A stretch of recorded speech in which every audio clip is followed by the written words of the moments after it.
नमस्कार शुभ सकाळ आज 28 जुलाई मंगलवार आज 10टी गुरुत्वपूर्ण खबर मु आपण मानू जणाइबी वीडियो भल लगे गोटे लाइक करेंगे और शेयर करने भूलें ना।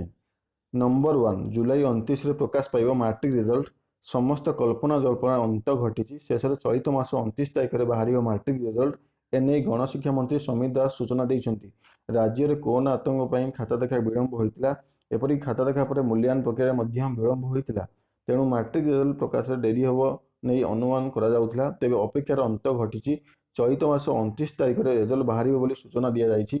एने गणशिक्षा मंत्री समित दास घोषणा कर बोर्ड वेबसाइट उपलब्ध हो रिजल्ट बोर्डर दुईट वेबसाइट उपलब्ध हो परीक्षा फलाफल एसएमएस जरिया भी छात्र छात्री मैंने परीक्षा फल पाइपर मंत्री कहते। चलित वर्ष राज्य प्राय 5,60,000 परीक्षार्थी 2828 केन्द्र में परीक्षा देते 60टी केन्द्र में मूल्यांकन होता फेब्रुआरी 19 रु मार्च 2 जाके परीक्षा अनुष्ठित होता। नंबर 2 आखि बुझिले आल्बम क्वीन दीपा साहू चिकित्साधीन अवस्था हॉलीवुड अभिनेत्री दीपा साहू को मृत्यु घटी से कर्कट रोग चिकित्सित होते दीर्घ दिन हस्पिटाल चिकित्सित होगा सोमवार दीपा आखि बुझी देती। आल्बम रु निज क्यारियर आरंभ करते दीपा साहू फिल्म और ओडिया धारावाहिक अभिनय करती अभिनीत बहु सुपरहिट ओडिया आल्बम को दर्शक वर्तमान भी मन रखिंट। एक घरोई हस्पिटाल मृत्यु होती किसी दिन आल्बम जगत चहल पकड़ दीपा साहू जीवन सह संघर्ष कर शेष में आखि बुझी। नंबर 3 नदी मुहाण चांचल्य जाल पड़ा विराट काय माछ 50,000 टंका नीलाम सीमांत बालेश्वर जिला भोगराई ब्लॉकर उदयपुर बेलाभूमि ठार प्राय 8 किलोमीटर दूर दीघा मुहाण पुणी एक 8 क्विंटाल सांकुच धरा पड़ी।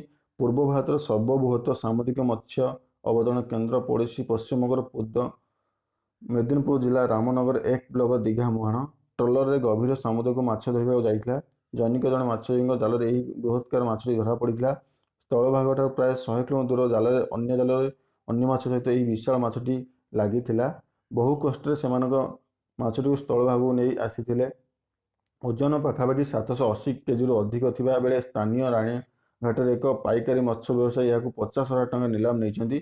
माछटीर लंब 20 फुट थे प्रस्त प्राय 35 फुट हे। साधारणतः यही माछ को लोके खाइबा सहित औषध Digha fisherman and trader association सदस्य नव कुमार पैडा कहते स्वदेश सहित विदेश में माछर चाहिदा बेस रही। नंबर 4 अगस्ट तृतीय सप्ताह +2 वाणिज्य और विज्ञान फल शेष सप्ताह कला रिजल्ट जुलाई 29 मैट्रिक परीक्षा फल प्रकाश नहीं घोषणा कराई। +2 रिजल्ट बाहर नहीं आशा और आशंका देखा तेज +2 रिजल्ट नहीं घोषणा कराई। आसंता मासरे +2 रिजल्ट बाहर नहीं घोषणा होती एने मंत्री घोषणा कर। आज गणशिक्षा मंत्री समित दास पक्षर आयोजित होता प्रेसमिट्रे मैट्रिक परीक्षा रिजल्ट नहीं घोषणा कराई।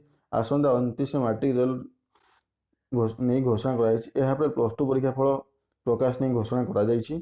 अगस्त शेष सप्ताह सुधा +2 रिजल्ट प्रकाश पाइब। प्रथम वाणिज्य और विज्ञान फल प्रकाश पाइब यापर कला परीक्षा फल बाहर तेज क्यों तारीख बाहर ता घोषणा कराई ना। नंबर 5 आईएएस स्तर में अदल बदल आईएएस स्तर में अदल बदल होती आरके शर्मा हेले कृषि उत्पादन कमिशनर राज्य किसी वरिष्ठ आईएएस अफिसर को अदल बदल कर सरकार तेज अदल बदल होता अफिसर मध्य आरके शर्मा हेले कृषि उत्पादन कमिशनर अनु गर्ग को मिला जल संपद विभाग और महिला और शिशु कल्याण विभाग अतिरिक्त दायित्व खनि और इस्पात सचिवालय सुरेंद्र कुमार और सीडीए चेयरमैन भाव अतिरिक्त दायित्व दिखाई। चित्रा अनुमुगम हेले श्रम विभाग सचिव एमएसएमई विभाग सचिव भाई दायित्व तुलाइबे सत्यव्रत साहू यह सत्यव्रत को स्कूल और गणशिक्षा विभाग अतिरिक्त दायित्व दिखाई। नंबर 6 स्वीडन सरकार कला उपदेष्टा हेले प्रसिद्ध चित्रशिल्पी डॉक्टर प्रद्युम्न कुमार महानंदिया मुख्यमंत्री जन शुभेच्छा ओडिशार विशिष्ट चित्रशिल्पी डॉक्टर प्रद्युम्न कुमार महानंदिया स्वीडन सरकार कला और संस्कृति विभाग उपदेष्टा पदवी बसुँच। स्वीडन सरकार यह गुरुत्वपूर्ण पदवी अवस्थापित कहते निरा सफलतार पर चारिड़ शुभेच्छा और अभिनंदन सुओ छुटी। मुख्यमंत्री नवीन पट्टनायक शुभेच्छा जन राज्य से गौरव बोली अभिहित कर आगु से आहरी ख्याति अर्जन करते बोली मुख्यमंत्री कहते।